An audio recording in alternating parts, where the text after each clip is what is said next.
আসসালামু আলাইকুম। গতকালকে গিয়েছিলাম বিরামপুর বস্ত্র, হস্ত ও কুটির শিল্প মেলায়। মেলাতে লোকসংখ্যা তুলনামূলকভাবে অনেক কম ছিল। মেলাটি দেশের অস্থিতিশীল পরিস্থিতির কারণে বেশ কিছুদিন বন্ধ ছিল।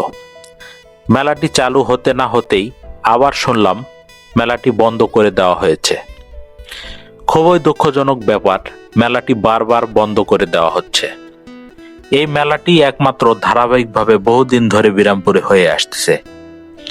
এইভাবে বারবার বন্ধ করে দেওয়া হলে মেলাটি আর পরবর্তীতে নাও চলতে পারে।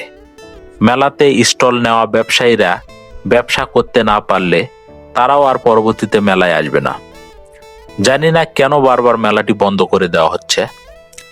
তবে আমার মতে যেহেতু মেলাটি চালু হয়ে গেছে, সেহেতু শেষ পর্যন্ত চলতে দেওয়া হোক।